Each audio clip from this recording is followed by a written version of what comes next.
Olá a todos vocês, queridos telespectadores. Eu sou o Mestre Ryu e você está no Santuário da Nostalgia, cultura pop, focado em jogos clássicos. Este é um vídeo muito especial. Após 10 anos de planejamento, eu finalmente pude estar de frente com os meus ídolos da infância. Gadbois. Paul é compositor de diversos jogos e mais conhecido pelo seu trabalho em Greendog, jogo de Mega Drive do ano de 1992. Eu o conheci pelo seu trabalho em Batman Returns do Mega Drive também. Desde que eu conheci, bem lá no comecinho do blog Santuário do Mestre Ryu e o seu canal no YouTube, em 24 de abril de 2009, apesar que este canal ele é mais antigo, de 2006, e me inscrevi em seu canal. Logo pensei que seria um bom momento de entrevistá-lo, mas o plano seria ainda por texto. Este era um sonho antigo, um dos primeiros projetos do blog ainda não realizados e que felizmente estamos realizando agora. O mais legal é que, na época, o próprio Paul retribuiu a minha inscrição se inscrevendo no meu canal também. Então eu pensei, opa, daria para fazer um vídeo, mas ainda havia uma grande barreira, o idioma.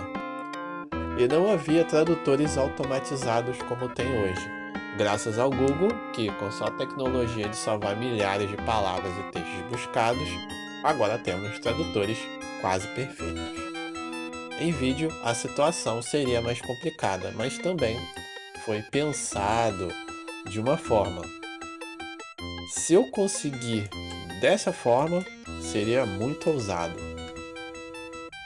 E vídeos naquela época não era algo tão comum assim, ainda mais uma entrevista internacional por um brasileiro com desenvolvedores de videogame 16 bits, né?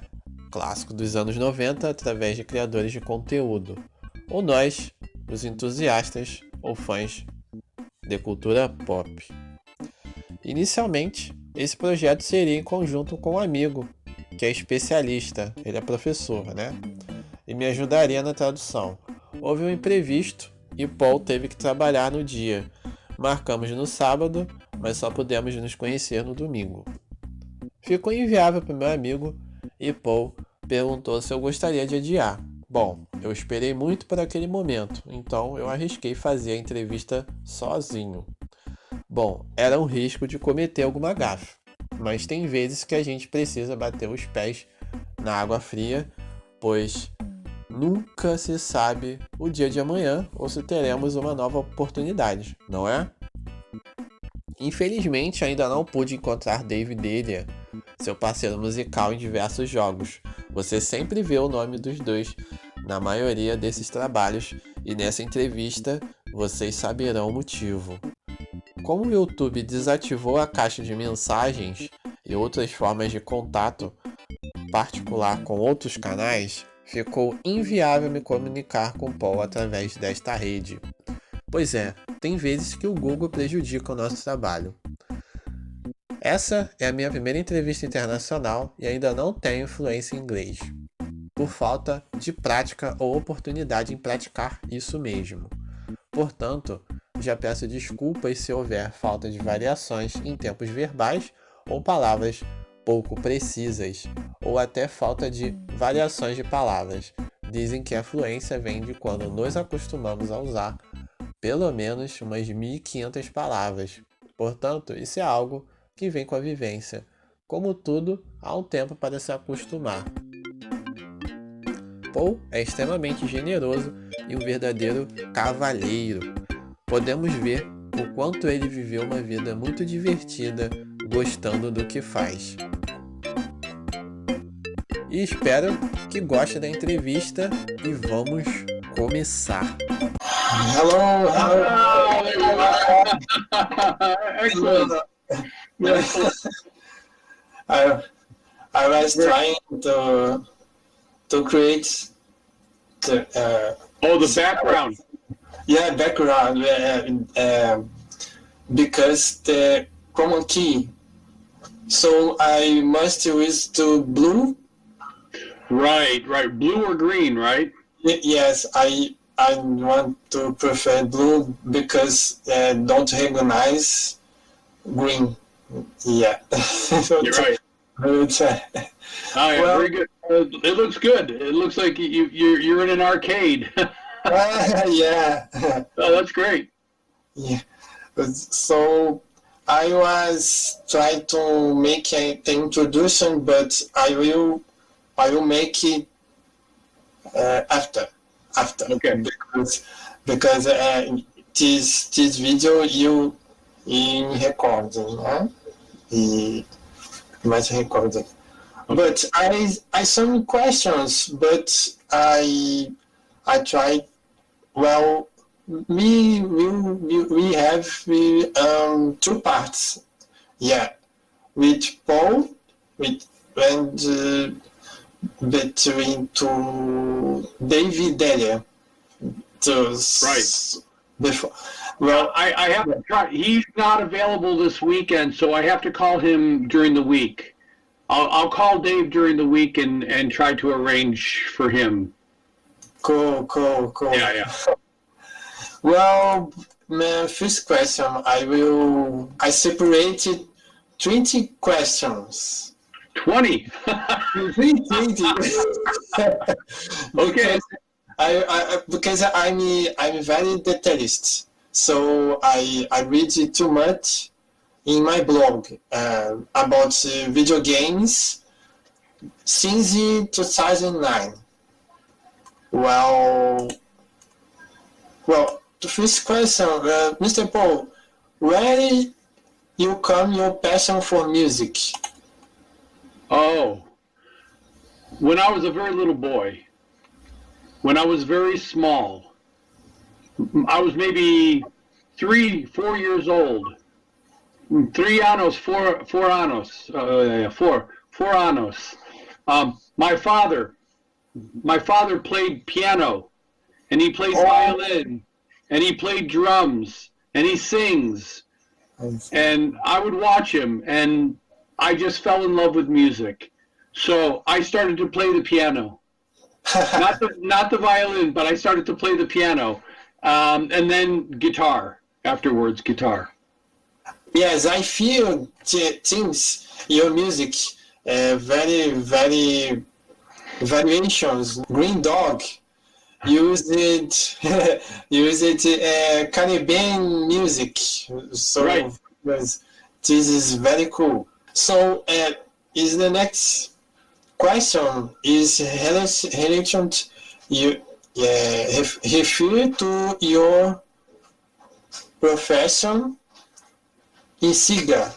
When come your opportunity for working with game music when go work in SEGA? Okay. So this is a long story.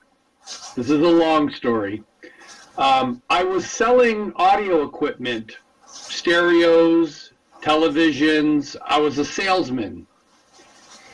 And one of the owners of a video game company came into my store and bought some equipment from me.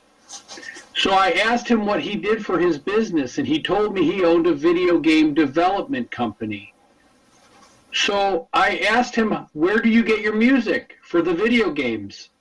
And he says, well, right now, our programmers that program the video games are creating the music, but they're not musicians. So we're looking for a musician to come and work with us to create the music for the video games. So I told him, I said, you found him. I said, me. I'm the musician that will come and do music for your video games. So he said, come and see me on Monday. So I went to his office and he tested me. He said, I want you to create 3 songs and I want you to make those 3 songs into the Sega Genesis. I want you to put 3 songs into a Sega Genesis so it will play back. So I sat down at a desk, and I've never did this before, but by the end of the day, I wrote 3 songs. I had them in the Genesis. I was playing the songs for the owner, and he hired me. So now I was his musician. And 1 year later, Sega bought our company. So it was a smaller company to begin with, but then when 1 year later, Sega bought the company, and I became the music director for Sega. So that's great. Yeah. It was a dream come true. It was so much fun. Yeah, to make music all day long for my job as my career was a dream come true. I always wanted to be able to do that, so it was wonderful. Well, it's dream come true for me. Meet you because it's like I'm just a guy that got lucky.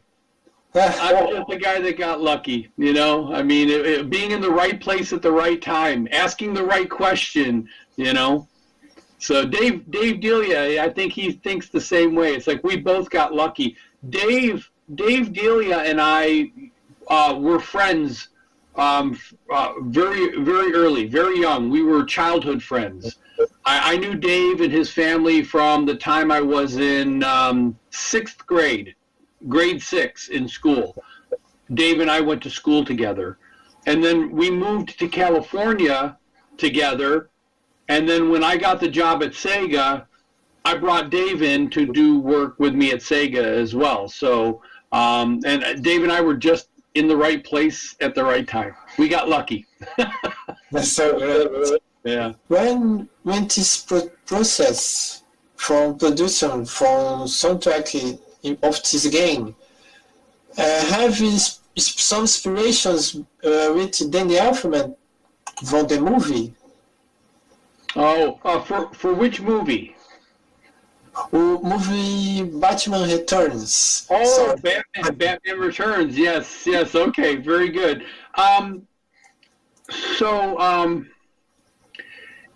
I had the opportunity to listen to the soundtrack from the original movie.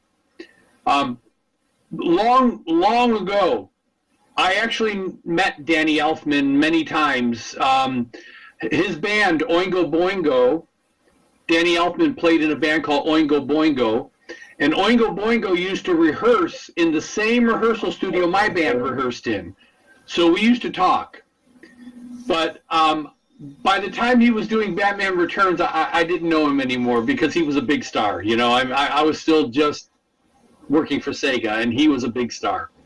But I got a chance to listen to the soundtrack, and I was able to at least get some idea of the mood that Danny was trying to create with the music for the soundtrack. I didn't really... I didn't pick up specific musical themes from the original soundtrack because I really wanted to try to create original themes for the game, but I wanted to try to capture the dark mood. The mood that Danny created in the soundtrack for the movie was perfect. It was absolutely perfect. But that was his music. He composed that music. I wanted to compose original music for the video game, but the inspiration was the mood. I heard the dark tones and the way that he put the track together, and Dave and I spent some time collaborating on that soundtrack. I bounced a lot of things off of Dave and got some of his ideas for some of the songs on that soundtrack as well, and that was. It was a lot of fun. It was so much fun because Batman, I was a big fan of Batman. From the time I was a little boy, I was a big fan of Batman. So to be able to do that video game was something really, really cool. So I wanted it to be really special. I still think Greendog was my all-time favorite game to do. It was my first one, and it was my favorite one. But Batman was special because of the fact that Danny did the soundtrack. I love Batman. I really enjoyed doing that kind of a dark-themed style of music. So yeah, it was great. I had a good time. The sound effects were a lot of fun for that as well. Yeah. You make the soundtracks to sound. Oh yeah, yes. At Sega, we did sound design and music composition. So we did both jobs. So Dave, myself, Tristan Dupree, all the people that worked at Sega in the different offices. If you're a musician, you're doing sound effects and you're doing the music too. That's Now, great. Sometimes, like I would work, I forget which game it was, but I worked on a game with Dave where I did the soundtrack and he did the sound effects.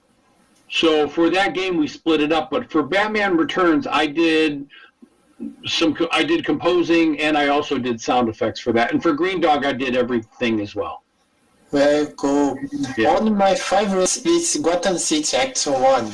When Batman, it is all scenario music from the first level. Wow, You like that one, huh?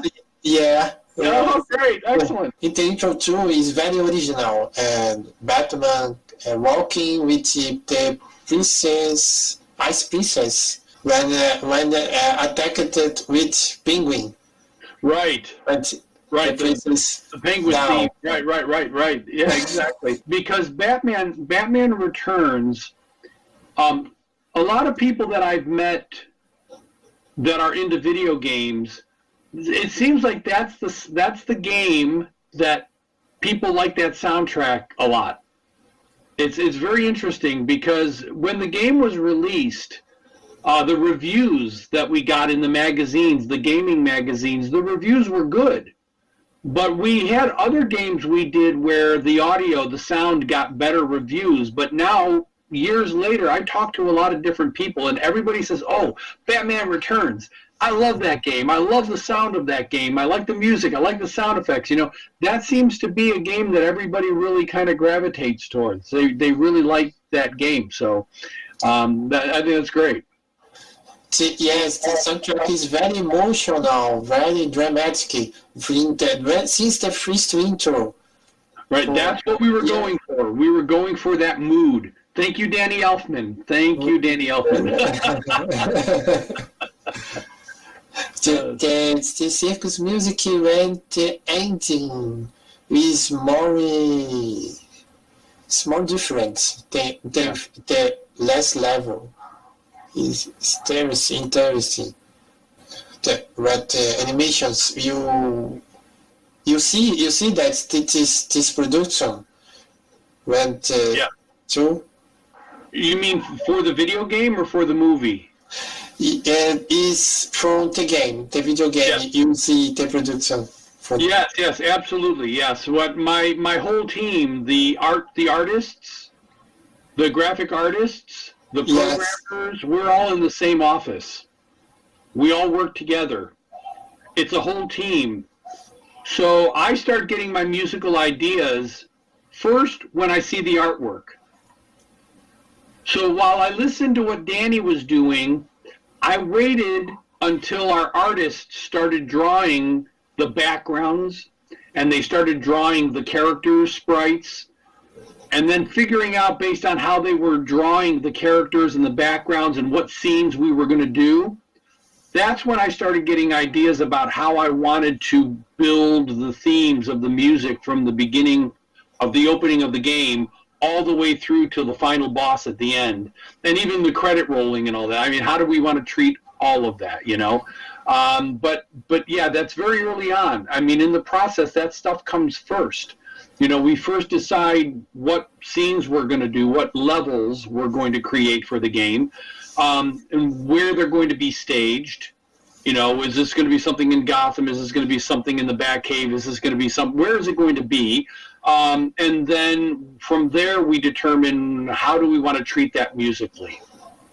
And as the game progresses, sometimes things change because people get ideas. The team gets ideas and the game evolves as it's being developed. And so the music sometimes has to shift and change along with the ideas as they grow. But for this particular game, I think we all had a really solid vision about where the game was going to go from the beginning to the end. So the music that we planned for, I think, really is the music that we ended up producing, because we built that game very methodically, very consistently. Everybody had the idea, and we carried through with that. And again, Greendog was that way as well. Eternal Champions. Do you know the game Eternal Champions? Yeah, that was very different. Musically, that one went through a lot of changes. I mean, it went through a complete change. We started out with 15 songs, and then we threw them all away. And then we started from in the middle of the game development. We started over and put 15 new songs in there. The game designer, that was Mike Lathan, was the game designer for Eternal Champions. He had a change of ideas. He wanted a different style. He was looking for some kind of a hip-hop thing at the beginning, and then he changed his mind in the middle because of the way the game developed. As the game was developing and the characters were developing, the scenes were developing, and the artwork was being produced, and then he felt like the music needed to be different. And so we had to scrap everything and start from the beginning. So we started all over again and had to build all of our music. Thank goodness our sound effects were still usable, but the music all had to start from scratch again. And for that game, because we had to do so much music in such a short period of time, I ended up hiring a lot of different musicians and had them write individual songs. So that particular game I think there were 4 different musicians that composed music for Eternal Champions. So 4, maybe 5.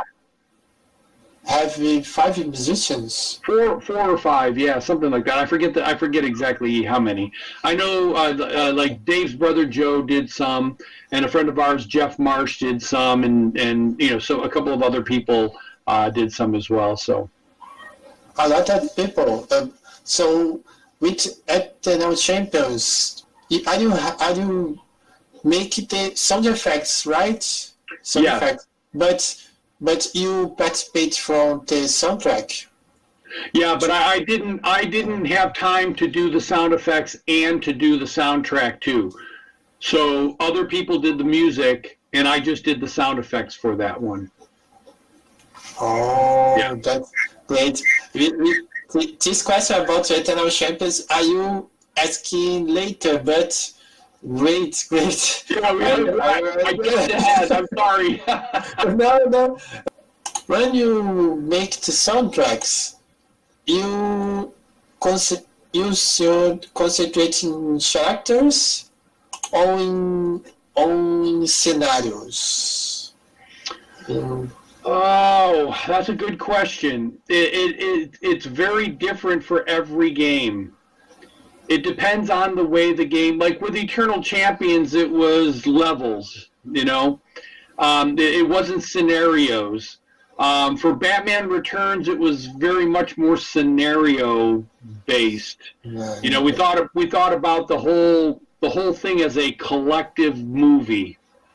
We were looking for a very cohesive style. Even if it develops through the game and changes over time, we still wanted a thread of a theme to be woven through it. Greendog, again, was the same way. I think, like, Tailspins was more level by level. Tailspins was a little bit different. And Dinosaurs for Hire was also level by level. That was a very, very different kind of game, and every level had its own thing that inspired the music to be a certain way. And so we didn't really worry about the music being consistent from level to level. We wanted each song to just support that level the way that level was created. So that was a little bit different. It was more the term I use is episodic versus cinematic. I mean, it's one episode of a TV show, right? Well, it's one level of a video game, and we just wrote the music for that one level and then the next level. So as opposed to a consistent theme that repeats itself, or a style that repeats itself throughout the entire game. That's a different way of approaching the writing of the music for a video game. So we have to take a look at each game and treat it the way it needs to be treated. You know, you kind of get a feel for it early on.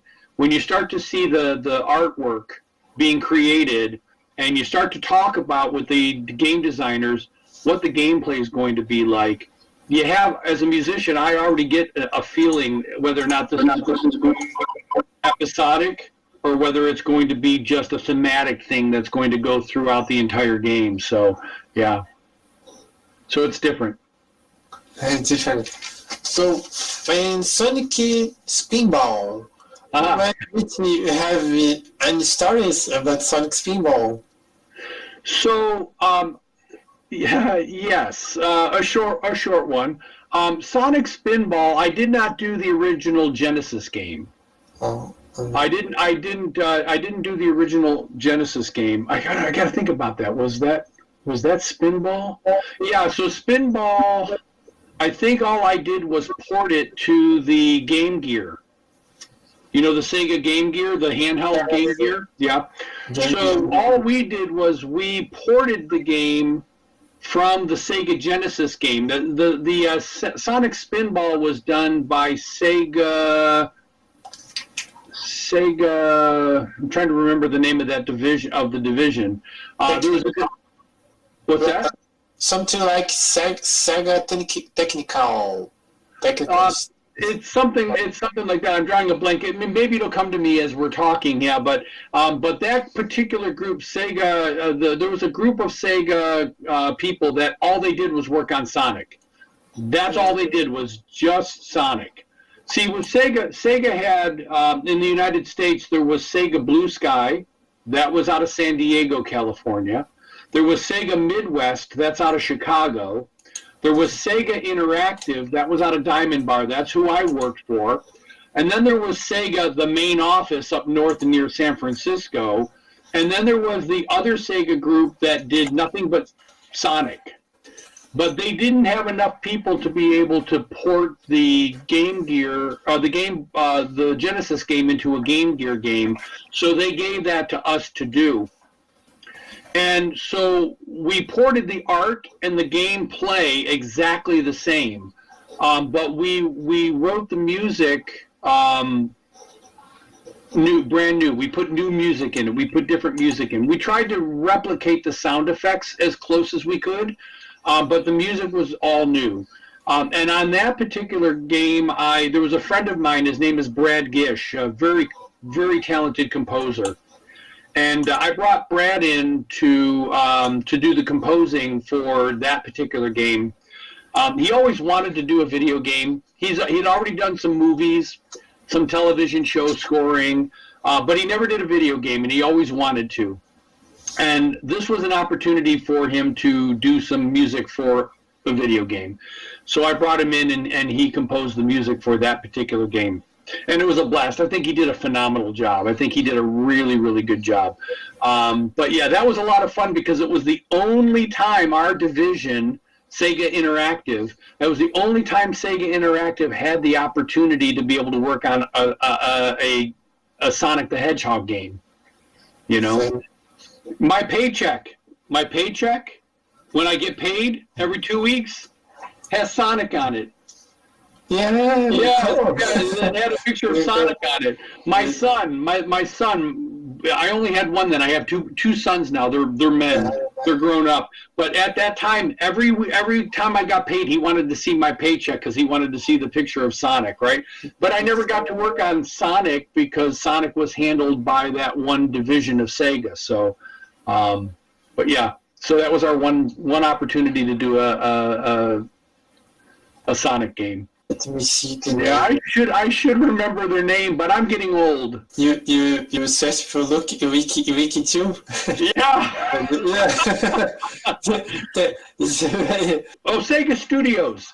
Sega Studios. That's what they're called. Sega Studios. Yes, that's the name of the group that does all the Sonic stuff. Yeah. Oh, Except for Spinball for the Game Gear, we got to do that. yeah. Sega of America, yeah. Yes, Sega. Sega. Sega. Yeah. Which instruments are used to make up the soundtracks? Very good question. Excellent question. Okay. So, let me describe our development system. Okay? This is my desk at Sega. Okay? My desk at Sega. I have a Macintosh computer. I have a PC. I have a PC over here. I have a Sega Genesis machine in the middle, and there's a development card that goes in the slot in the top of the Genesis. And that card connects up to the PC. I write the music on the Macintosh, MIDI on the Mac. So MIDI on the Mac, okay. Copy MIDI to the PC. Oh. Now Sega development system is called GEMS. Okay, the Sega development system is called GEMS. GEMS is a Sega Genesis with the card, with some software running on the PC, on the regular computer, okay? Connected with a parallel card, a parallel cable, okay? When I bring the MIDI file into the PC, the Sega Genesis won't do anything. I have to create the instruments from scratch. I have to create the sound of a kick drum. I have to create the sound of a snare drum.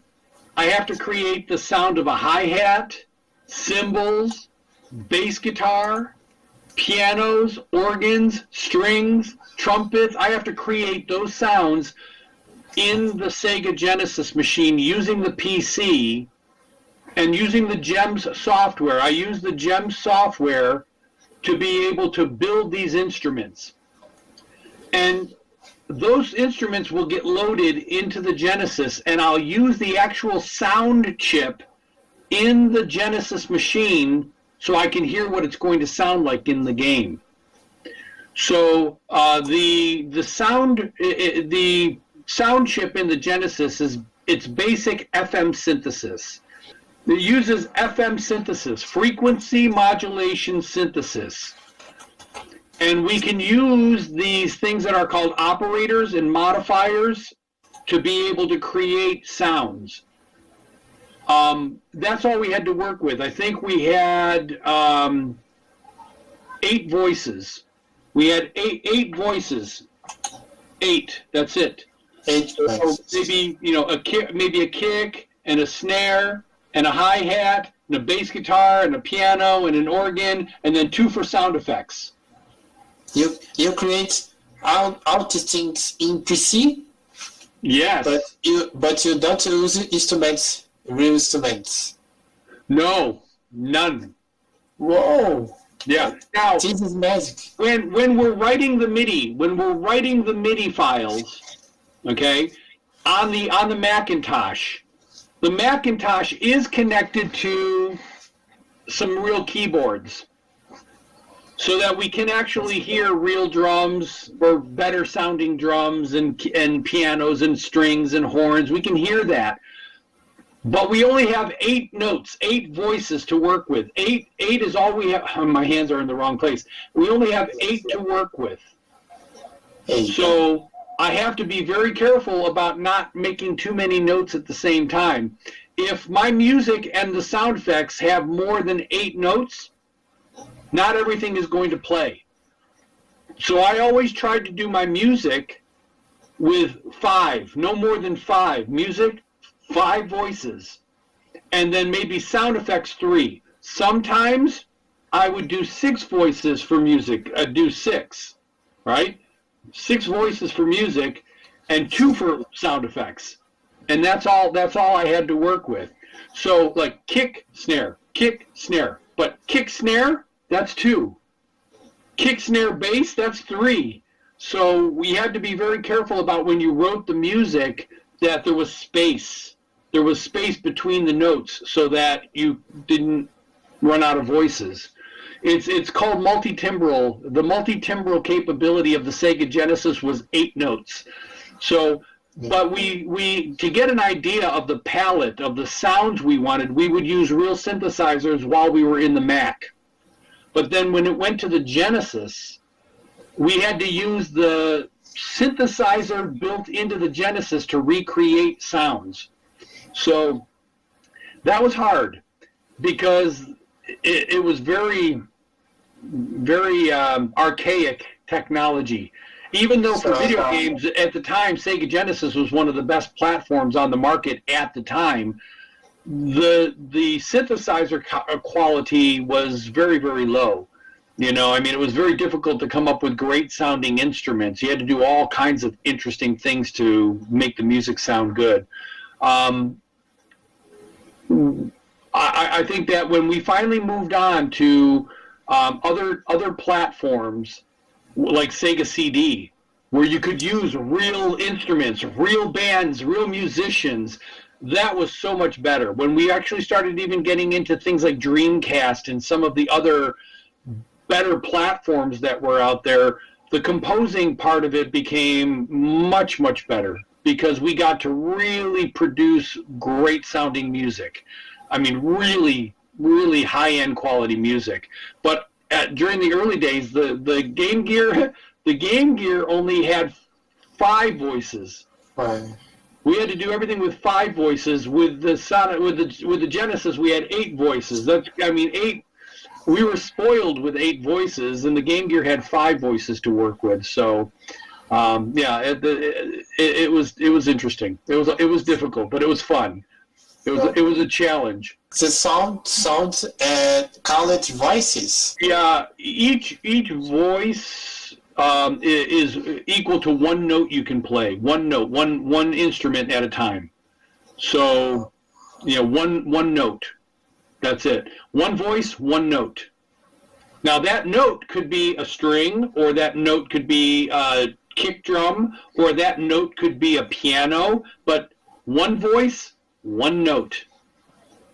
So at any given moment, the most you could have is 8 notes, or 8 sounds. 8, that's it. 8 sounds, that's all you get for the whole game. So now each song, so let me explain it this way too. For every game, I had a list of instruments that I used. Now maybe in level number 1, or maybe say the opening, the theme song for the game, I would use certain instruments. But then the next level, I would use different instruments. I would create this bank of maybe 100 instruments that I'd use for the whole game, but I only would use certain instruments in a given level.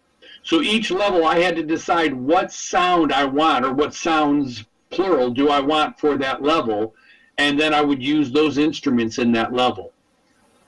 Now, one of the tricks that we learned how to do relatively early on, in order to make it sound like there were more instruments, was to use something called a MIDI patch change.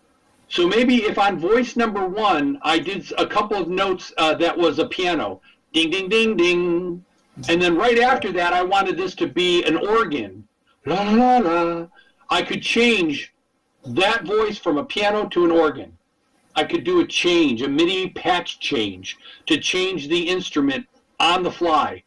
So it would sound like we actually had more instruments in that song than we really did. They just can't all be playing at the same time. They have to play it at different times because you only have 8 voices to work with. So, I hope that makes sense. You use the soundtrack from TV series or cinema. You don't use these references to use which base do you use it from original themes? So we we started to work on a Star Wars game. It didn't get released. For that Star Wars game, though, we did use music from the movie. We did use the original theme song, and we used the song from the cantina, and we used several other scenes, very, very well-known thematic theme songs for that game. And it was very interesting paring down, John Williams writes the music for Star Wars. John Williams is an incredible composer, and he has a whole orchestra, and I have 8 voices to work with. 8 voices, that's it. So how do I do a Star Wars theme with only 8 voices? It's not easy. I had to make one voice sound like 100 strings. I had to try to make one voice, so I would use 2 voices, and I did some tricks with them to make one string sound like 10 strings or 15 strings. But we actually were able to create a soundtrack that when you listen to it, you go, that's Star Wars. That's the theme song. That's the cantina. I mean, it sounded remarkably like the original motion picture, only just coming out of a Sega Genesis machine. And that was very challenging because I didn't have to compose. I wasn't composing the music. The music was composed by John Williams. But my challenge was to make John Williams' music sound as close to the way John Williams recorded it as I possibly could, because people know that music. Everybody knows Star Wars music. It's not like I could have done it differently and everybody wouldn't have noticed. Everybody would notice very easy if it wasn't exactly the way it was supposed to be. So I tried to be as meticulous as I could in the way that we ported that music into the game. And so from that perspective, it was a different kind of challenge than I ever had before. And I learned some things, some techniques inside the Sega Genesis machine that I wouldn't have learned otherwise because I'd never been faced with the need to do that before. So all of a sudden, now I'm figuring out how to make a Sega Genesis sound like the orchestra that John Williams recorded with. And yes, it was still the Sega Genesis, but it was good. I think it still sounded quite good. Yeah. Yes, so Star Wars is something like video games, but video games inspiring Star Wars. So yeah. Something like that. That's right. Yeah, absolutely. Absolutely. Yeah, it's my question is very specific. And speaking of challenges, when track film adaptation on TV series, don't you use a reading of the original track at all times, or did you try build something you own? But when you talk about... Oh, so okay, so that's interesting. I think I know what you're asking, and there are times when I don't have the opportunity to decide whether or not I'm going to create my own music or I'm going to use the soundtrack from the movie, because when we license a movie or a TV show or a car, whatever it is, sometimes in the license it dictates that we have to use their music. So I may not have, like with Star Wars, I had to use the John Williams soundtracks for the video game. I didn't have a choice.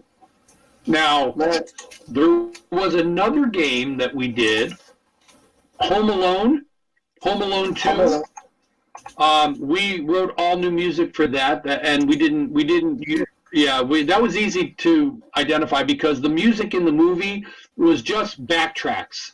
it wasn't stuff that everybody would remember. So we could use our own music and it would be just fine. There was another game that we did that was a movie called Cool World. And Cool World, yeah. It was a box office flop. It didn't do very well. And because it didn't do well, we didn't release the game. But we completed the game. The game was done. It was ready to be released, but the movie was so bad as far as how it performed at the box office that Sega decided not to invest money in releasing it. But that particular movie, there was very thematic stuff happening musically, but we opted at that time to go a completely different way. And primarily because of the fact that our adaptation of the game was very different than the movie. We didn't really follow the movie script that closely. We took ideas from the movie, but we didn't necessarily try to recreate all the different scenes of the movie. So it wasn't as important that the music also match up with what the scenes were in the movie. So we wrote our own stuff. But it's not. There's nothing really challenging about that. It's actually very easy. Either you're under contract and you have to use the music from the license that you have, or not. And if not, then you write your own music. You know, that's why we were there. We were there to write our own music, to be able to compose and put forth our own music. So, and there was nothing challenging about that. That was fun. That's what we did. So that's great. I'm a huge fan from Cool World, the movie, but have we adaptation for Sega Genesis canceled? Yes. Yeah, it was an adaptation for Sega Genesis, but it never was released. We never sold it. And you make the music? Yeah, I did. Cool, my God. Yeah. I really see it. But have not anything anti-reference for this lesson. So yeah, you'll never see that game on the market. Sega shelved it because the movie didn't do very well. It's interesting because I still see that movie pop on TV sometimes late at night. Once in a while, you'll see Cool World come on, and I'll watch it because I got to go see the grand opening. You know, the day that it opened in the theaters, I got to see it. But I also got to see footage of the movie before the movie was done. We saw dailies, director cut dailies, because we needed to get our ideas in place in order to put the game out. That's, I think, the reason why we didn't follow the theme of the movie from beginning to end, because we were seeing things in little chunks, and they're filming the movie out of sequence. So we were getting our ideas from scenes that we had no idea where that scene really fits in the overall movie. It was coming to us in bits and pieces. And until the day the movie was released, we had no idea how all these scenes in the movie that we saw fit together as a whole movie. And by then we had already had the video game done. You know? So by then it was too late to go change it. So, but we had our video game, and then we waited to see how the movie did, and the movie just didn't have very many sales in the box office. So, I think Sega decided at that time it's probably not going to sell a lot of games. So they said, no, we're going to pass. What a shame. I agree. We put all that work into it, and you know. I would have loved to have seen it at least have a chance to sell, you know, but there's cost. You know, they already spent the money on the cost of developing the game. You know, that was a little over a year of a whole team of people working on building that game. And then there's the cost to manufacture the cartridges and to ship them and package them and get them into the stores and promote them. And by the time you're doing all of that, maybe they're not going to make their money back on it. Maybe they're going to end up taking a loss on it, and they were trying to avoid that. So, yeah. What's the most incredible moment you remember when working with video games? There were a lot of them. I think the very first time I saw my very first game was Greendog, and the very, very first time I read a review in a magazine about the game, and it was more than one magazine that came out that reviewed that game. And the game itself, the whole game, got some very good reviews from all of the magazines. And I was very proud that the music was specifically mentioned in a very positive way in all of the different reviews. And so, I started out my video game career kind of on a high, because that was a huge achievement for me. It was game number one, the very first one I did, and I think that was pretty amazing. After that, I mean, it was my whole experience for the years that I was at Sega was just nothing but great. I mean, it was amazing. I will say this. There was one event that did occur that was, to me, really great. It was really special, and it was very different. The game Swing Time, or it was the Spider-Man game. I didn't do it. Sega did it, but it was done by Sega, the headquarters up north. Did a Spider-Man game, and there was a song, and this was for Sega CD. It was a CD game, and the music was written by Spencer Nielsen. Spencer Nielsen was one of our head composers for Sega, and he got a gentleman by the name of Eric Martin, who was the lead singer for a very famous rock band called Mr. Big. And he got Eric Martin to come in and sing the theme song called Swing Time for that game. And later that year, the Consumer Electronics Show was in Chicago, and Sega put a band together to do a performance at the Consumer Electronics Show. And they got they got Eric Martin from Mr. Big to come and perform with the band. I did the sound. I did live sound because, they had all the musicians they needed to put the band together. So I just said, you know what, guys, I'm going to help out. I'm going to be there anyways. Why don't you let me take care of doing the sound? So I did the sound and got to watch the show while they were performing, and it was fantastic. But the night before at rehearsals, we all sat around in a circle with Eric Martin and Spencer and myself and a bunch of other folks from Sega, and we sang songs together. We just all sat there, and Eric Martin played acoustic guitar, and I played acoustic guitar, and a few other people played, and we just sang music together. We sang some Mr. Big songs, and so, and I meeting people like that. I mean, people like Michael Jackson would come through the studios and things like that. When I was working for Williams Bally Midway, which is a different video game company, we had all kinds of actors and actresses coming through to do sounds for our pinball games and for our video games and things like that. So I think getting to meet some of the celebrities that were working with us on some of these games was really thrilling. It was a lot of fun. I would have never been able to meet a lot of those folks had it not been for where I was and what it was I was doing. So that was fun. But personally, just my own personal accomplishments, I think it was just that first game. I still think Greendog is my favorite experience. Everything just clicked. The whole game just felt right. It clicked. Everybody worked really well together, and I'm very proud of the way that game turned out. It's still, for me, it's still fun to play. It's true that the Greendog game would be bigger than Planet, and Planet's bigger from Greendog, but discarded in the end. Yeah, so I can't go into that. I can't talk about that. There are some things that were happening behind the scenes. The person, Greendog, is about a real person. There's a person who actually is Greendog in real life.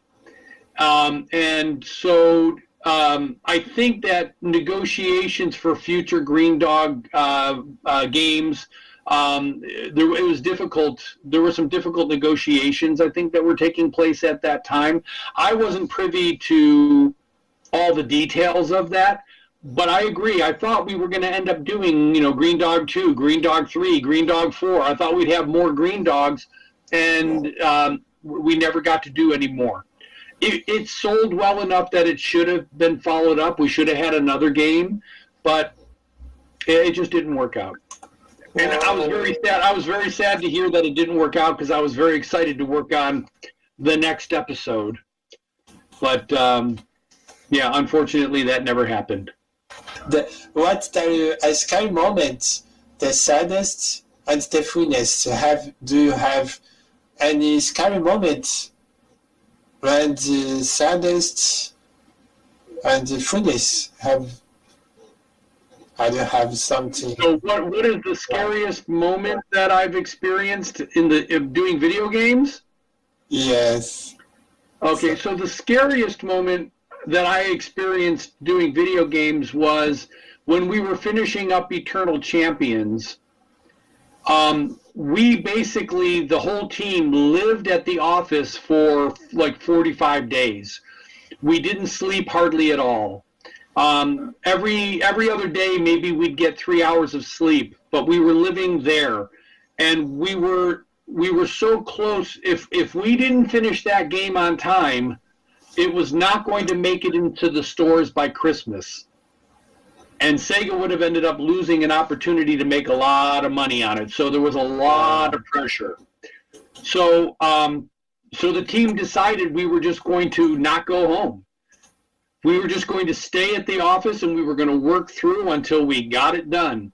And we did. And we basically lived there nonstop until the game was finished. And then we all took a week off afterwards just to go recoup and spend time with our families. But we were really worried. I was very worried that we weren't going to make the deadline. Because when we're done creating the game, then the game needs to go through testing. And we were testing all along, but we had to finish testing. And then it had to get into the factory where the factory makes the game. Then it needs to get packaged and shipped to all of the distributors who are going to then send it to all the stores. And so all of that stuff takes time. If you don't get your game done by the right date, you're not going to be in the stores for the Christmas rush. And that's a problem. So that's the scariest thing that ever happened. Most of the other games that I worked on, our schedules were more comfortable. We had time to be able to get things done, and we were able to get it done on time, and there wasn't anywhere near as much pressure. But that was a scary moment. The saddest moment was, for me, I think, when I left Sega, when I actually left Sega and moved on and went on to my next opportunity. Sega was very much a family, because Interactive Designs was owned by a husband and wife, and they treated all of their employees like they were family, and they took great care of us, and they were really super great to all of us, and it was a hard decision. It was a hard thing to do for me to leave, but sometimes when it's time to leave, it's time to leave. You just have to move on and look for that next opportunity. And I'm glad that I ended up over at Williams Valley Midway. It was another great company. They did mostly arcade games at the time. They do home games now as well, but they did mostly arcade games, and it was nice to see that side of the industry. But it was very sad for me to leave my family, to leave my friends and family behind. I'm still in touch with several of them. Dave and I are still in touch with each other because we're old friends from even before Sega. But there are folks from Sega. Even one of the owners, Rod, the husband, he and I still stay in touch with each other. We send each other little notes once in a while. But yeah, that was probably the saddest moment, was when I left there, because that was my first job in the video game industry. It wasn't my last, but it was my first, and it's the one I remember the most fondly. So. And the funnest. The funnest? Funnest. Ah. Wow. So, it's kind of interesting because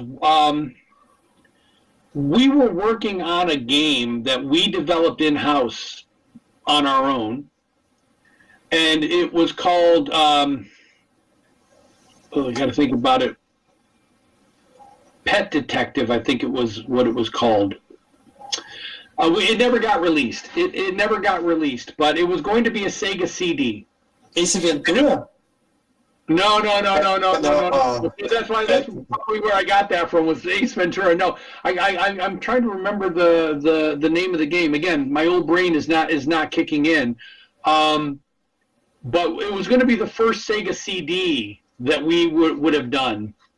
And so Dave and I got an opportunity to actually do full-blown music. We got a chance to produce with musicians, guitar players and drums, and do all of that stuff. And that was probably like the most fun I had. I think that was the beginning of seeing where things were going to go. Because everything up to that point was Genesis and Game Gear, and Genesis and Game Gear were great platforms, but they had their challenges. All of a sudden, the challenges were lifted because now we could do real CD quality music with real musicians.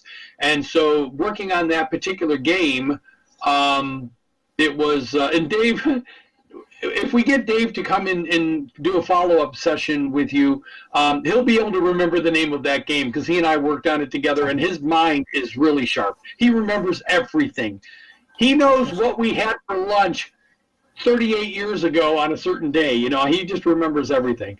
So I think that was the most fun for me because we finally got a chance to break away from FM synthesis and into full CD quality production, and that was a blast. That was a lot of fun. And unfortunately, again, the game did not get picked up. We got a number of levels completed, and we pitched it to Sega, but they just wasn't sure they didn't think there was a market for it. So the marketing department put the cut. They said, "Sorry, it's not going to happen." And that's fine. Everything we do outside of buying a license, everything we do is spec. You put an idea together, you develop a certain amount of it, you pitch it to the leadership, and you hope that they like the idea. And if they do, they'll give you the okay to build it. And if they don't, then you have to stop and move on. So we had a lot of start and stops during my time there, but that was probably my funnest time. When I listened to Paul Gadbois, I so remember David Delia. So Paul Gadbois, David Delia, I thought you was the same person, but it's like a duo. Yes, definitely. Yeah, we're not the same people. Yeah. Yeah, but we're like family. You know what I'm saying? We are family. I've known Dave for so many years. Now, I will tell you a funny story. There is another gentleman who also has done some music for video games, and his name is also Paul Gadbois. And if you Google me, you're going to see some games that are credited to my name, but I didn't do those games. The other Paul Gadbois did those games. So there's two Paul Gadbois. There's me, and then there's the gentleman. He's also from Canada. I'm from Canada as well, but he's from Canada, and he works for another video game company. And he does a lot of game design work, but he was also doing some sound effects and music for some games as well. I think he might have worked on Guitar Heroes at one point, if I'm not mistaken. He might have worked on Guitar Heroes. But I called him one day. I called him on the phone. I called his company and asked to talk with him, and then he answered, "Hi, this is Paul." I said, "Hi, this is Paul." He goes, "No, I'm Paul." I said, "No, I'm Paul."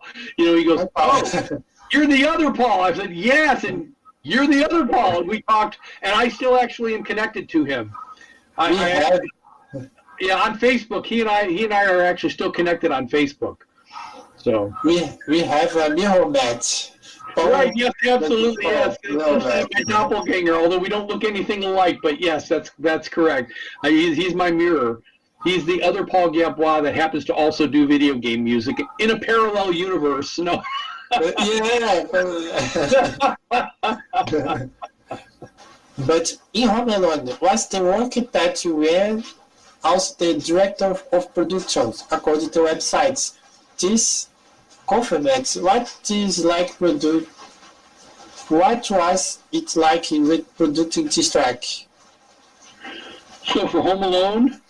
Yes. Yeah, so for Home Alone, it was very easy because I didn't do anything. That was Dave Delia's game.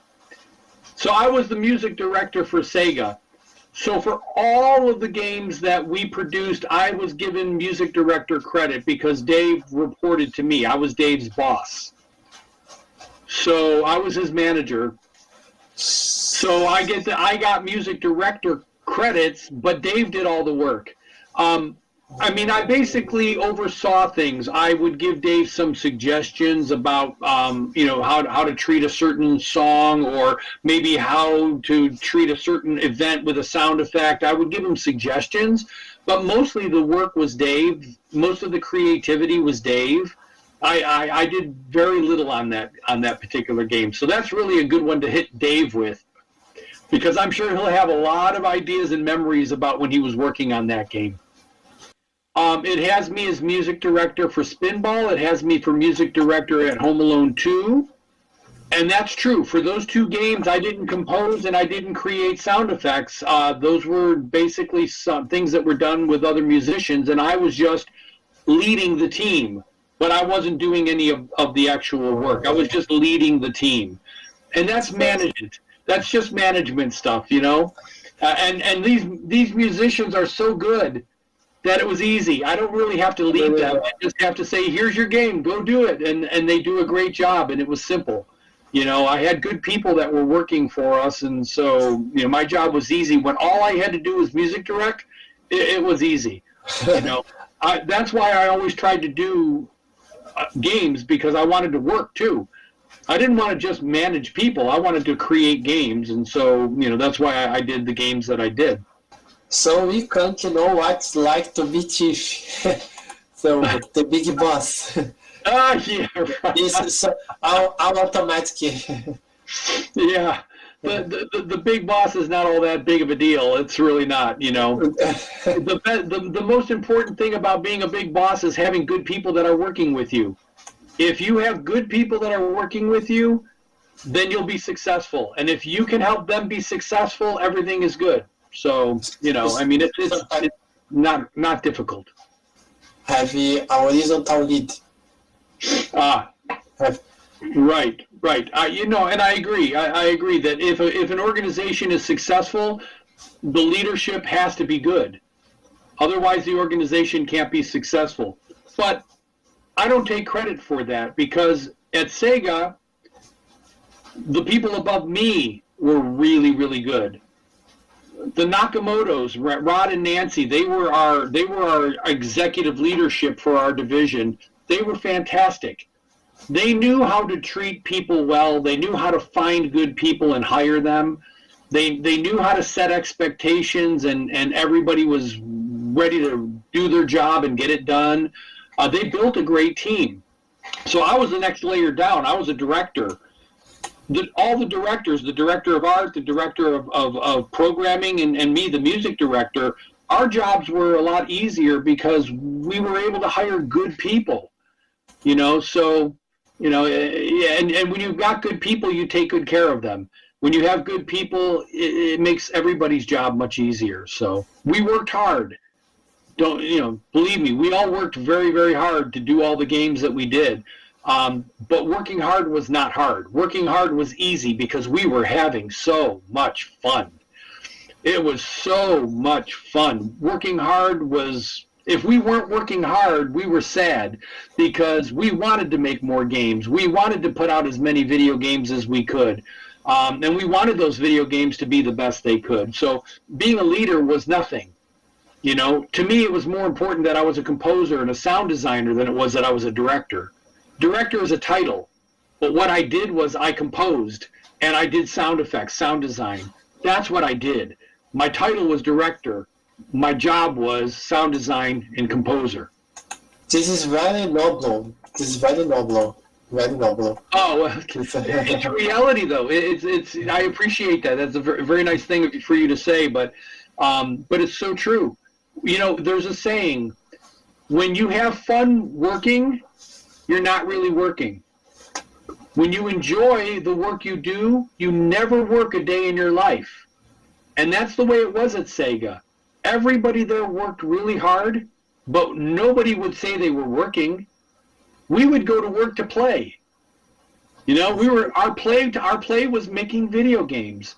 And because everybody was on the same page, everybody was there for the same purpose. We had a common set of goals. It was easy to be successful.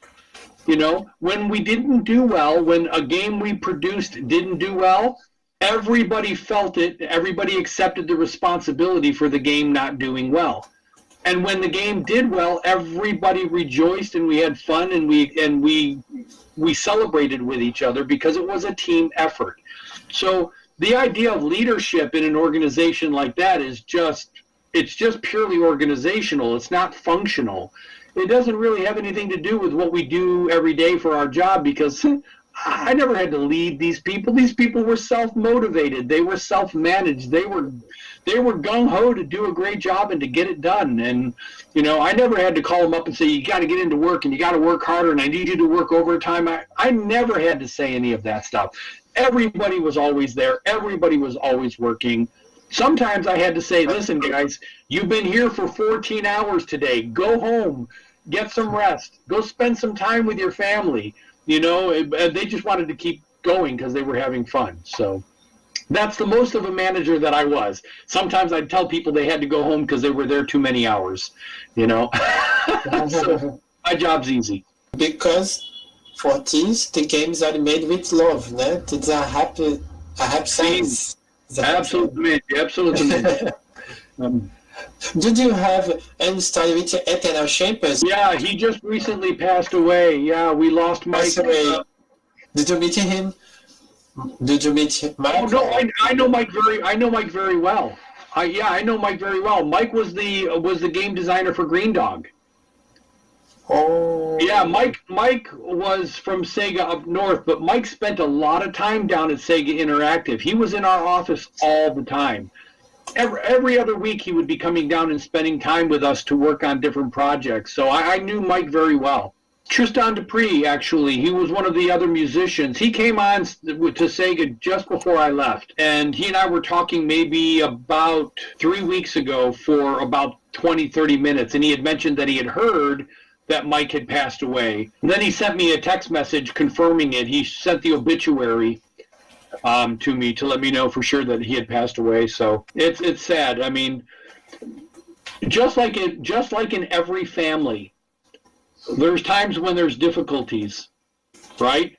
And Mike had a lot of work to get done. He was in charge of a lot of different things. And so while sometimes he had to, you know, he worried a lot. I'm just going to say that. He worried a lot because, like Eternal Champions, like I said, we were living in the office for the last 45 days trying to get it done by the deadline. And that was a lot of pressure on his shoulders. He was the game designer. He had a lot of pressure on his shoulders. So, you know, I think back about those days, and I feel bad that he was as stressed sometimes as he was because he had that much pressure on his shoulders. The rest of us, we felt it, but we still were having so much fun working on the project, you know. But I think about Mike, and I kept in touch with him through other people throughout the years, and he really mellowed out. You know, he really became a very relaxed guy later on in life. You know, he still, he was always a big supporter of our division.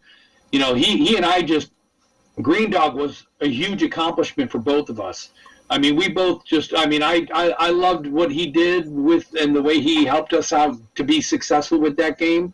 And he worked on some other projects with us as well, but Eternal Champions was a little bit more stressful. But I felt more bad that he was stressed than the way he was stressed. You know, I mean, because I wanted him to be able to relax because I knew our team had it. I knew our team was going to deliver. I knew that everybody was committed to getting the game done. And I just wanted him to be able to take a deep breath and relax. He didn't deserve to be that stressed. He was that good of a guy that he didn't deserve to be that stressed. So I wish we would have all been able to instill in him more. Mike, it's okay.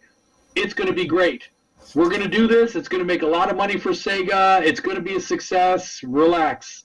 But we were too busy working, and we didn't have a chance to, we were with each other every day. He wasn't with us every single day. When he would come down and work with us, he was stressed.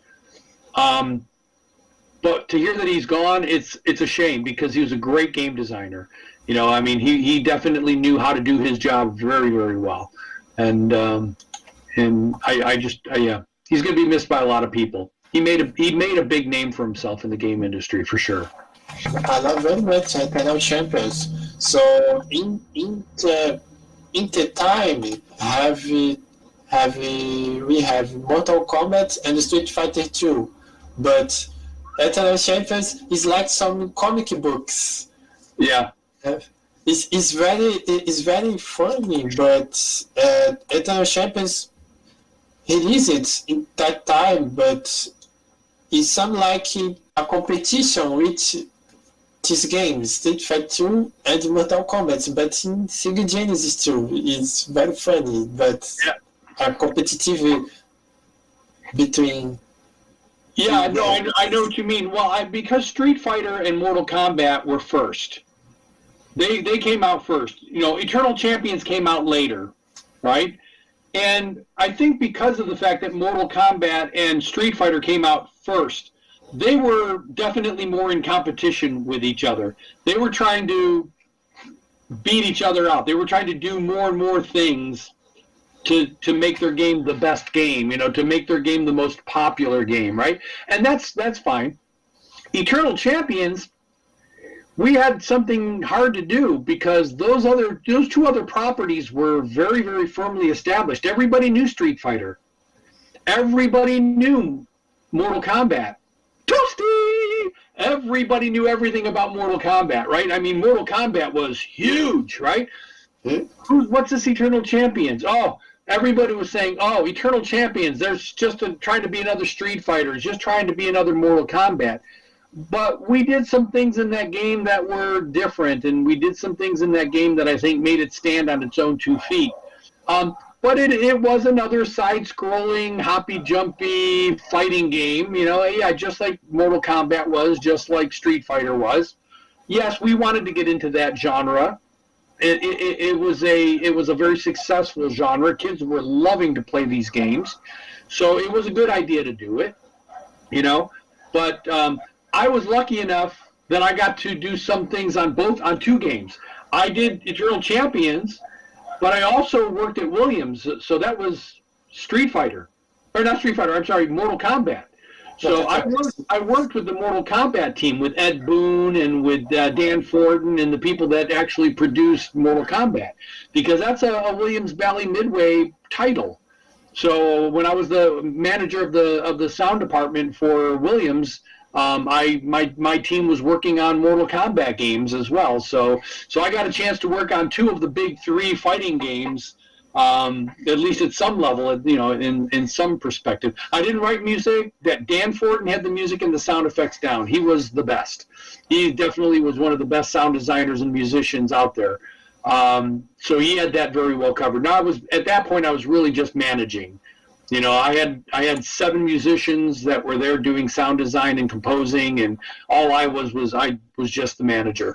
But it was great to work on those games, to have those games being developed in our house. So, yeah. But yeah, I think Eternal Champions was a solid 3rd title to have in that genre.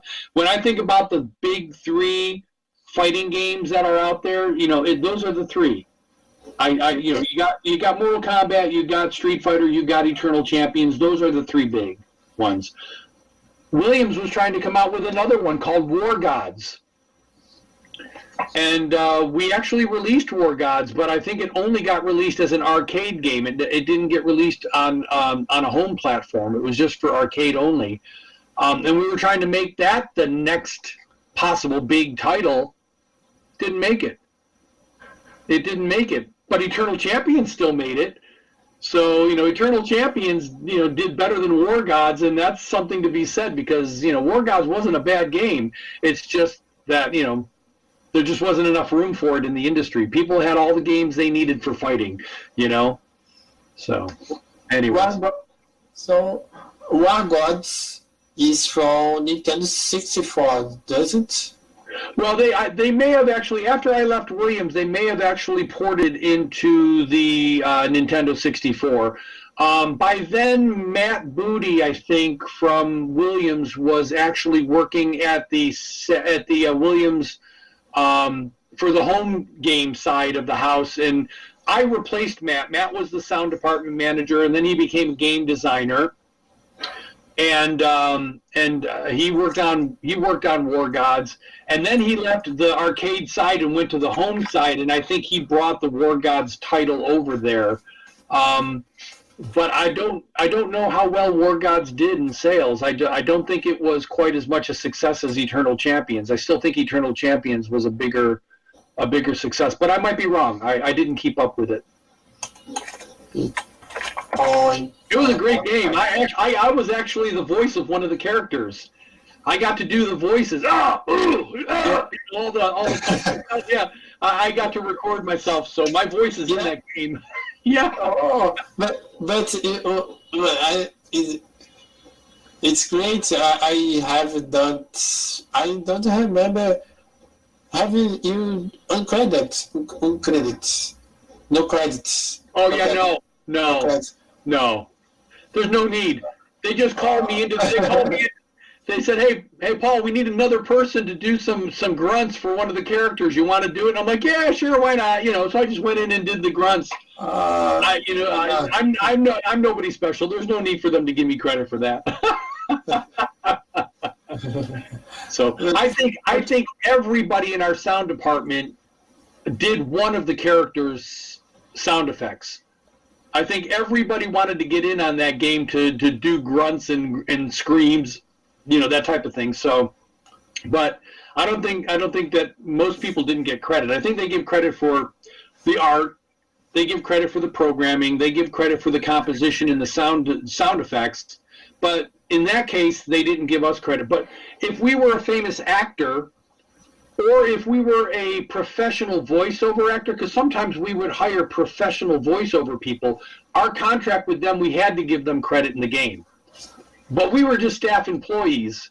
They didn't have to give us credit for that, Just come on in and scream in the microphone for a while, and we'll call it a day. Okay, great. So why? You know what? Dave Delia's youngest son, Dave Delia, his little boy Nicholas is the voice of Greendog. When Greendog gets hit with the frisbee, ow, ow. He says, "Out." That's Nicholas. Yes, Nicholas.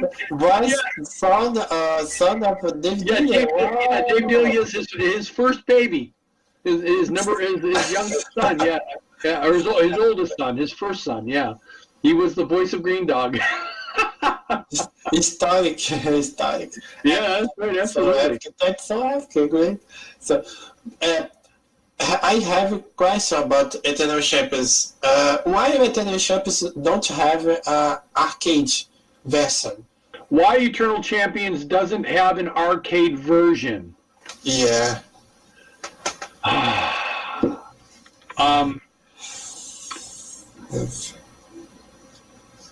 don't know.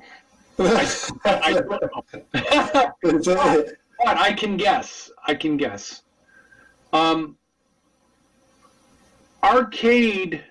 The arcade industry, at least at some point in time, when Eternal Champions was released, when all of the Eternal Champion games were released, the arcade industry was going downhill. It was going down. It wasn't making any money. Kids didn't want to go put money in a machine to play one game. They wanted to go to the store and buy the game, take it home and play it a lot. So home games, because the home games were very good. the graphics were great, the gameplay was great, the sound was great. They didn't want to go to the arcades anymore. So I think that there was a big downturn in arcades. Pinball machines were starting to go away. They still make pinball machines, but not like they used to. Very, very few pinball machines are being made nowadays. Arcade games were starting to go down. There were very few arcade games that were being manufactured. Maybe it's picking up again, but I think that it just didn't make sense. It monetarily, financially didn't make sense to make that game on a platform that wasn't performing very well. They had it in Sega. If anything, they would put it on a Super Nintendo, or they would put it on a PlayStation, or they would put it on an Xbox, but not on an arcade game. They would make so much more money to actually put it on another gaming platform than it would be to put it on an arcade platform. So I think that's the reason why it never went arcade, is because arcade games were not doing very well. You know, when an arcade game was made, maybe they would sell 8,000 units, 10,000 units, because they're expensive, right? And when you put it out on a CD, they sell hundreds of thousands of units. You know, they make so much more money off of the CDs and off the cartridge-based games. That's the moneymaker right there. That's the place to produce it and to sell it.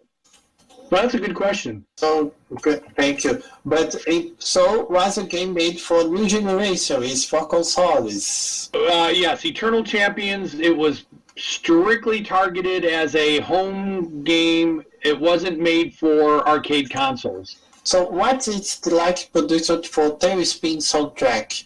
Tailspin em Brazil called Esquadrilha Parafuso. And yes, some like spin, Tailspin. Don't you remember any story, right? The Disney animated series. Yeah, I'm going to be honest. When Tailspins came out, when we were making the game, I really had not watched that series. I wasn't watching a lot of Disney stuff at that time. I was older and I didn't have children yet. You know, so of course, once I started having children, I started watching everything Disney. But prior to that, I didn't really know much about it. So other than what I got from my research by watching some episodes to get an idea of what the series was about, and musically the way they treated it, you know, I mean, I had to go off of that. I had to pretty much decide what we wanted to do with the music based off of that. And you know, for that one, the only thing I can remember was sitting around and talking with Dave and some other folks and talking about how we wanted it to be, you know, very very kid friendly, very Disney like, but we had determined that we didn't necessarily want to copy the Disney music. We didn't want to do exactly like Disney. We wanted to do our own music, but you know, in the style of Disney, but not Disney music. Number one, I don't think that we would have been able to or wanted to pay, because you have to pay when you license music, right? So if we wanted to use the Disney soundtracks for that, we would have had to pay for that. That would have cost money. So instead, we just decided we wanted to produce that ourselves. But you know, I really can't think of anything specific about the way that game was produced. There wasn't any like really notable stories about the way Tailspins was produced. I know I had fun doing it. I can remember our part went really fast. The music and the sound effects for that game actually, it took no time at all. It was really amazing. It was just like, it was so quick. At first I thought, wow, this is great. If we can do every game this fast, we could do a lot of games. But then the very next game after that, I think might have been Dinosaurs for Hire, and that one took a long time. But the Tailspins was, it was easy. It was effortless. The music just kind of happened, you know. It just kind of came to us, you know. And the sound effects, the same thing. Every time a level was developed and we saw what was happening, we just immediately knew what kind of sound effects and what kind of music we wanted for that level. But that is also one of the things about that game, is that we didn't plan on the music ahead of time. We were kind of like building it as the game was being developed. We would do a song, but the song came like that. We spent maybe one day working on one song and it was done. Where sometimes you'd spend 4, 5, 6 days working on one song to try to get it just the right way. With Tailspins, it seemed like one day the song was done, and then the next song, 1 day, 2 days maybe. So, yeah. And one of the songs I like the most is that of New York. Yeah, The level New York is. Yes. So, what the elements were you inspired to create it? To create our songs from each honestly, level. the artwork. The artwork was my inspiration. Now, for New York, I've also been to New York. I'm from New York. Not New York City, New York State, but I've been to New York City before. And there's a feeling in New York. When you're in New York, you have a feeling. It's like when I go to Washington, D.C., I have a feeling. There's a certain thing about being in certain places that make you feel something, right? So when the New York level came up, like I said, it was one of those, I just knew how I wanted to treat it. I didn't even have to think about it. It was just naturally, it just flowed right out of me. It was one of those things. If I had to think about what I was thinking about then, I would have to say I wasn't thinking. I was reacting. I saw some of the background art, so I had an idea of what the street was going to look like, and I knew what it felt like to be in New York City, and boom, there was the musical theme for that. So it was easy. But that's great. So I wish every game was like that. Yeah, that was effortless. That's question is interesting. Have any project when you participate, but they were discarded? Yes. Unfortunately, yes. Many. And this is going to be the one that we have to ask Dave if we get together with Dave. But that there was that one project where, well, again, Cool World didn't get released, and and we put a lot of effort into building that game up, but that didn't get released. But that wasn't an original title. That was an adaptation from a movie. But that one, oh my goodness, I really can't believe that I can't think of the name of the game. I wish I could get Dave on the phone right now and ask him what the name of the game was. But I'll tell you the premise of the game. Oh, there was two. There was another one called Baby Boomers. There was a game called Baby Boomers that never got released. And Baby Boomers. And basically, I mean, if I can remember the storyline for this video game, it took place on New Year's Eve, December 31st. And all these parents were at New Year's Eve parties all around the city. And they all left their little children with babysitters with this one big babysitting service. And at midnight, the computer systems crashed, and all the babies got out, and they scattered all over the city, and they were doing all kinds of things to get in trouble. They were just ruining the city. And so as part of the gameplay, you had to be able to try to, get these babies and collect them and bring them back in and get them back to the babysitting center before the city was destroyed. The gameplay of that, the way that we talked about it, sounded like it was going to be so much fun. It sounds like a kind of a strange concept right now, but at the time and thinking about some of the gameplay things that we were going to be doing with it, it sounded like it was going to be an absolute blast. Unfortunately, it never got released. And our whole team felt very, very let down by it not getting released, because that was one of our in-house developed concepts that we really were behind and we really wanted to see get picked up. And because it didn't, it was a bit of a letdown. But it was very doable. We could have produced it, and it would have been, I think it would have been a great game to play. But it just never got picked up. We put a couple of demo levels together, and then we had to drop it. And then this other one that I can't remember the name of was really all about this person, whoever's the player, trying to travel around the world to find different treasures. And as they're traveling, they would come upon these different animals, and they would talk to the animals and ask the animals for suggestions or hints on how to find the treasure. So it was a little bit like Monkey Island in a way, but it was a lot more sophisticated than Monkey Island, because the characters would respond with song, with music. I mean, there'd be like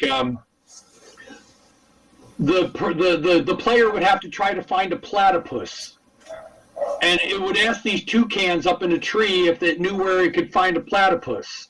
And then the toucan birds would sing a song about platypuses to the player, and in the song, in the lyrics, there were hints about where the player needed to go in order to find a platypus. And if they find the platypus, then they've solved that part of the puzzle, and then they move on through the game.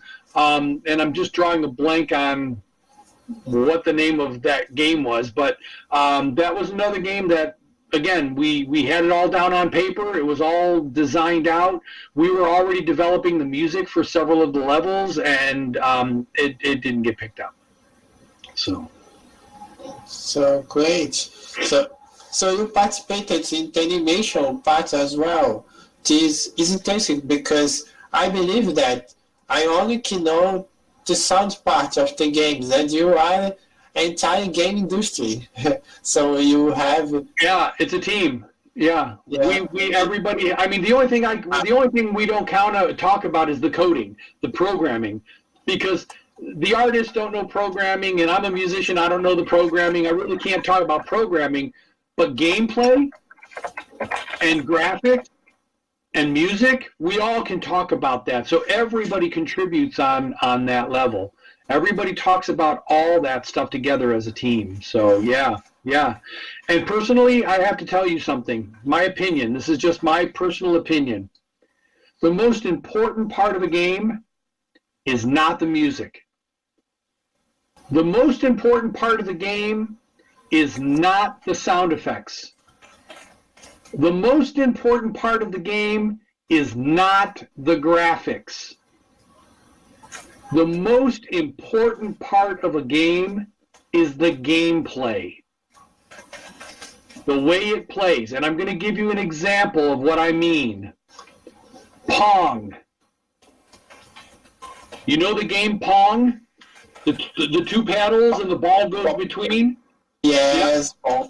No graphics, just two things in a circle, two rectangles in a circle, and one sound effect. Bing, bing, bing. That's it. But the gameplay is incredible. The physics are incredible. And that game is addicting. It's absolutely addicting, right? So it's not about all those other things. They're nice. It's nice when the music is great. It's nice when the sound effects are cool. It's nice when the graphics are great. But you could have all those things great, and if the gameplay is horrible, if the physics are bad, if just the general feel of the character is not good, it just doesn't feel natural, nobody's going to play that game. Gameplay, the most important part of a video game. It is single-handedly the most important part. And I have nothing to do with that, other than making comments. That's all the programmers.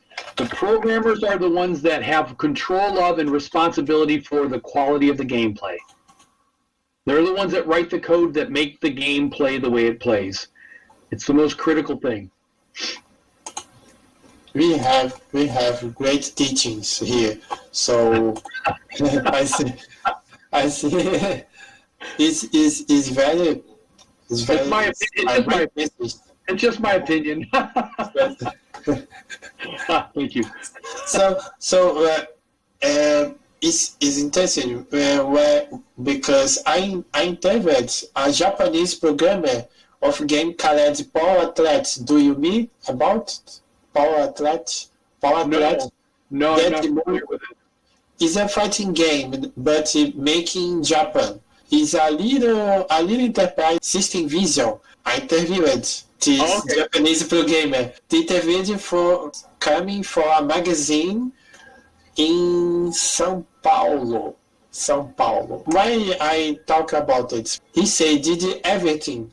So he was an assistant, but he was make a work like chief programmer.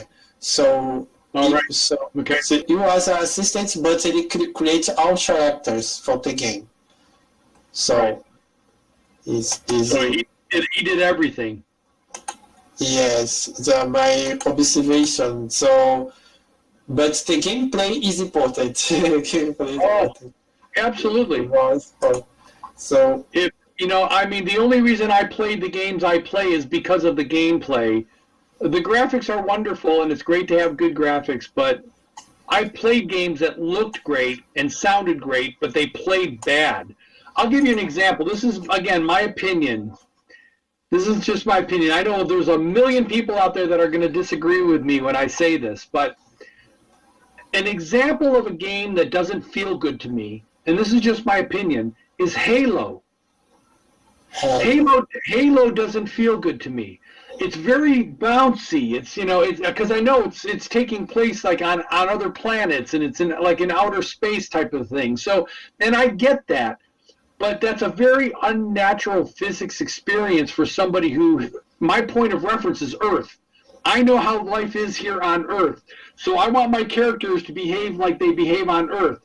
More like Call of Duty. Call of Duty is like on Earth. That's got, for me, much better gameplay, much better playability. Or some of the things that you can do, like if you're going to be grabbing a rope to climb up to the side of a building, the way they make the character do that, the way you have to use the controller, to hold down one button and have the character scale up the side of a wall with a rope is not realistic. I want to have to do some combinations of keys to be able to get them to climb the rope. That's better gameplay. That's where I'm interacting, and I feel like I'm controlling the character. I don't want to just push one button and have them grab the rope and all of a sudden they're just sliding up the rope to get to the top of the building. That's not realistic. So there's opportunities for ease of use, but then you get less realistic. And then there are times when you can spend time building things to make them feel real. And yes, the player has to work a little harder, but they get something out of it. You can master that. That'll make the difference between a player being really great and a player that's only good. Because the great player learned how to use the keys to be able to get that player to climb the rope. So they can get to the top of the building and get the power-ups and maybe get an advantage over their opponent, where the person that hasn't figured out how to climb the rope yet, they're stuck down on the ground, So I think that's all part of gameplay. It's not only physics, it's also mechanics. So it's physics and mechanics together working to make the game feel right, feel real. In a game, we're supposed to be willfully suspending our disbelief. We're supposed to believe that we are that character in the game. We're supposed to feel when we're moving through the level that it's me that's moving through the level, not the character. I am the character. I want to be the character, right? And so you lose that feeling when the mechanics are bad and when the physics is bad. Now, with Halo, great mechanics. I think Halo has great mechanics, but their physics is all off. My opinion. My humble opinion. And I love the game. I love Halo. I really do. I played a lot of Halo in my days, but I don't like. I got tired of the physics of it, so I stopped. Musically, yes, musical work. Oh, wow. So I released a CD. I've released several music CDs over my life. But there's a particular CD that I released. The name of the group is River's Edge, and the name of the album is The Sweet Life, La Dolce Vita. And it was released back in, I want to say,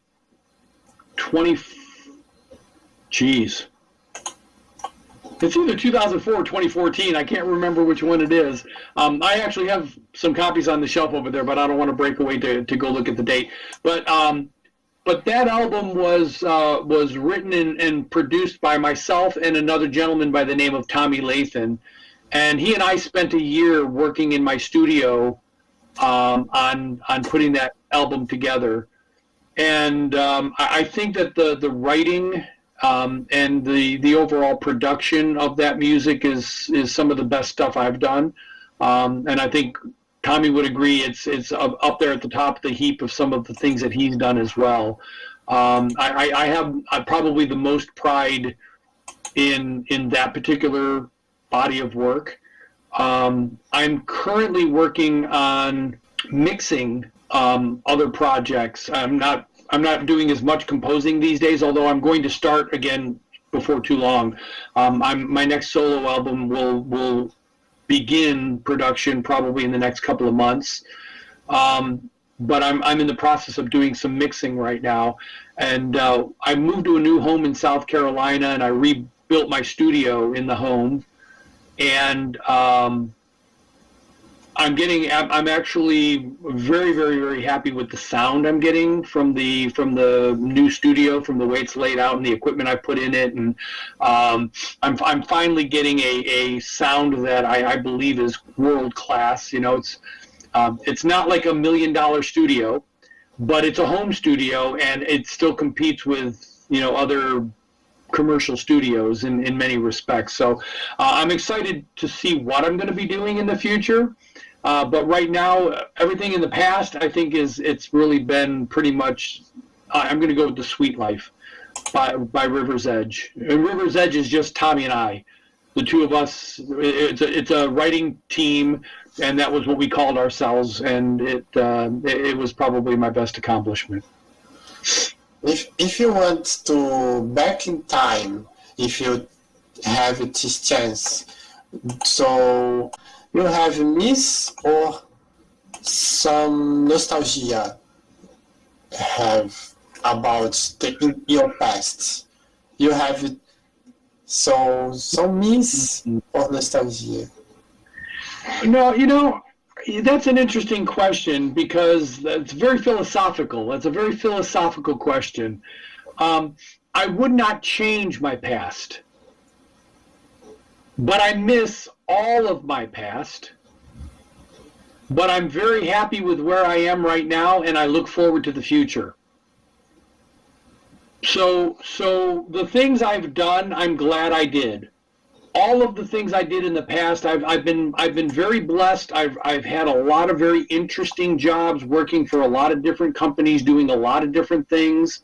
I've had a lot of different opportunities where my creativity was brought to bear, and I was able to express my creative self. And all of those things are things I would never want to change. I love where I'm at in my life right now. My wife and I, our children are all older. They're out there. They're starting to make babies. I've got Neto and Neta, or Neto,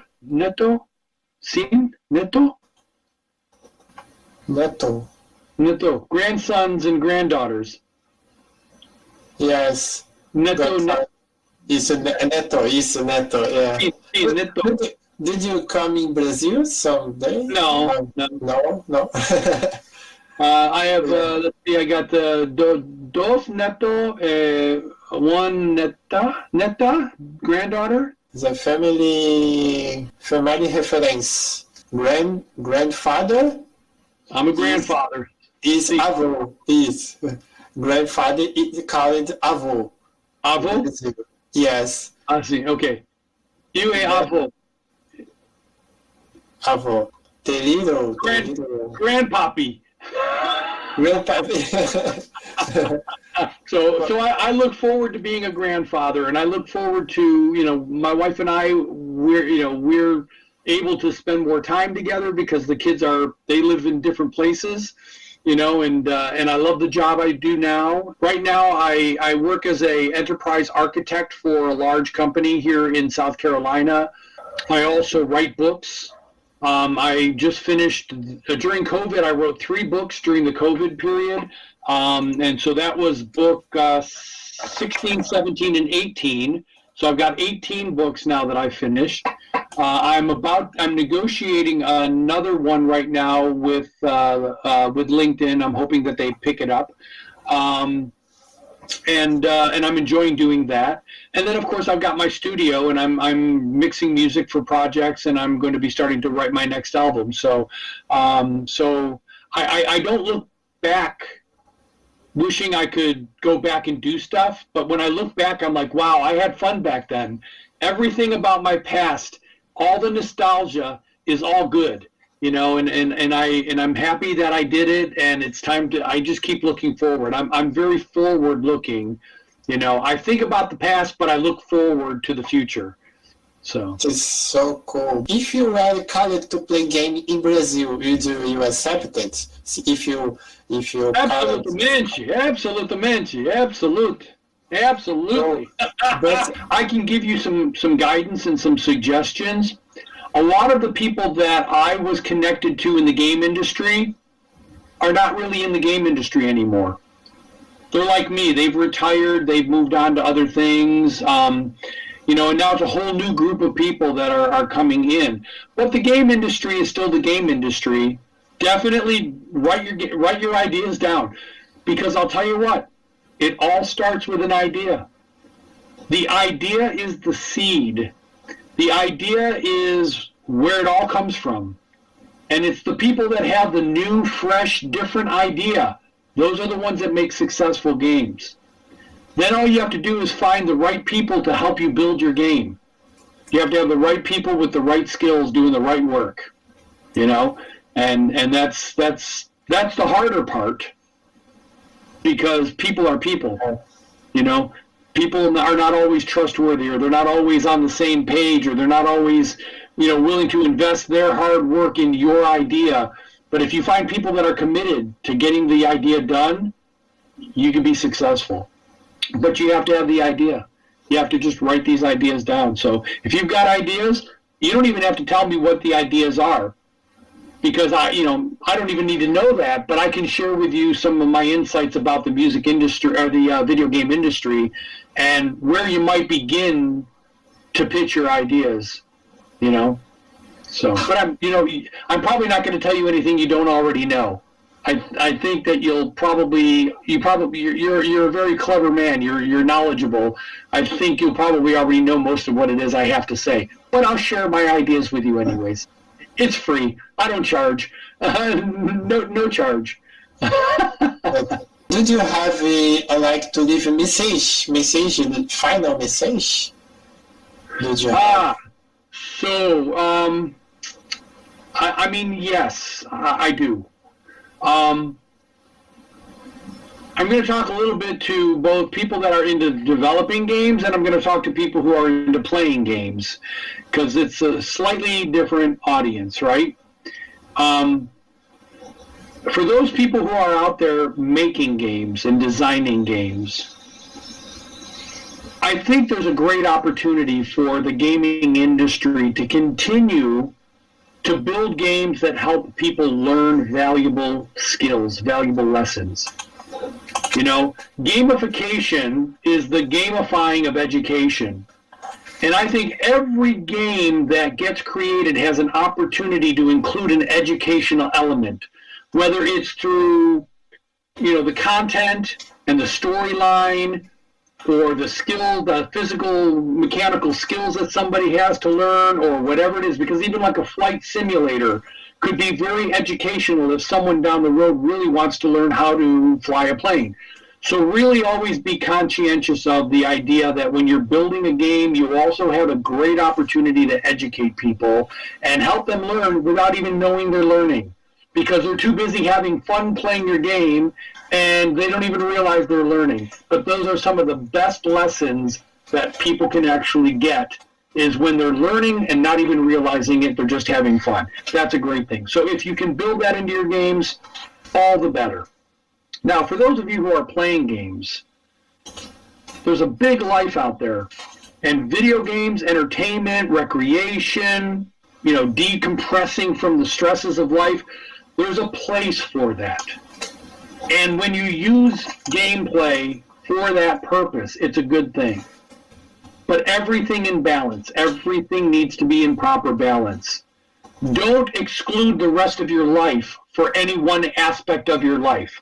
Find a good slice of your life where you can do all the things that are important, including playing games, traveling, going to movies, going to see live music, going to museums, going to restaurants, going to do the things that you like to do. Don't just get yourself locked into a room and not interacting with other people. Don't let a game environment take the place of real human interaction. And talking to people on the headset's not quite the same thing. We're talking about getting together, shaking somebody's hand, going out, having face-to-face conversations, that type of thing.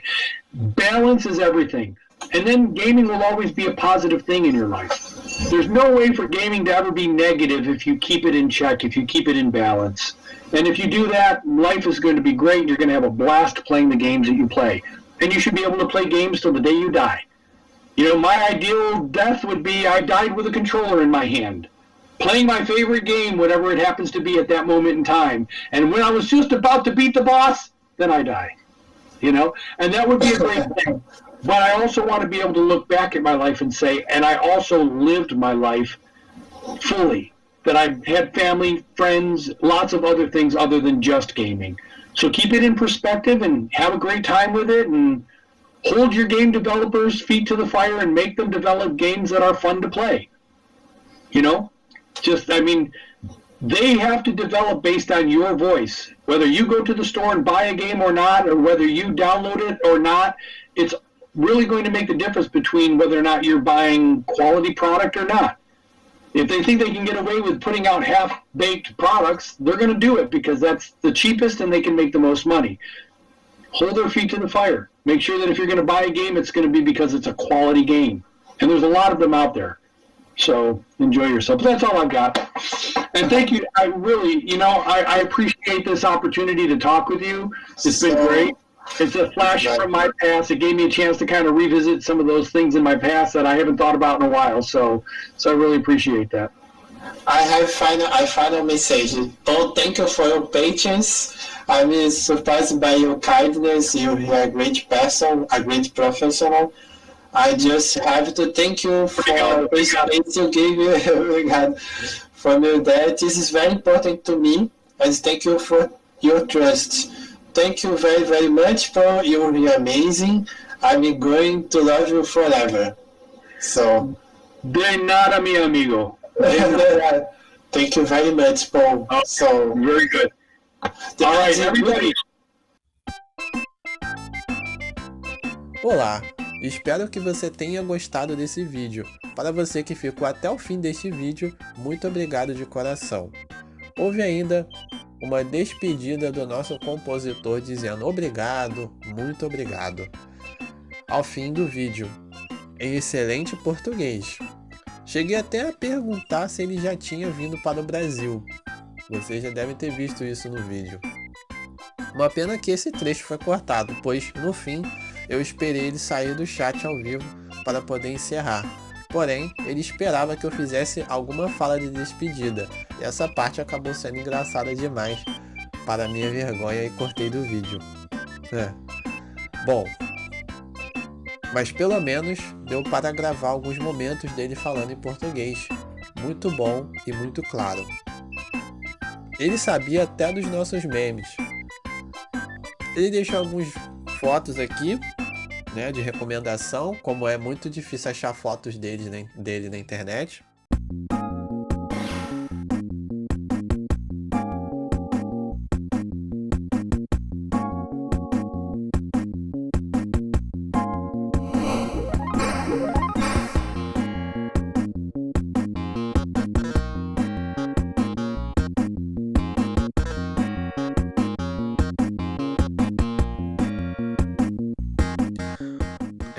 tanto do Paul quanto do Delia. Delia eu nunca achei nenhuma foto na internet.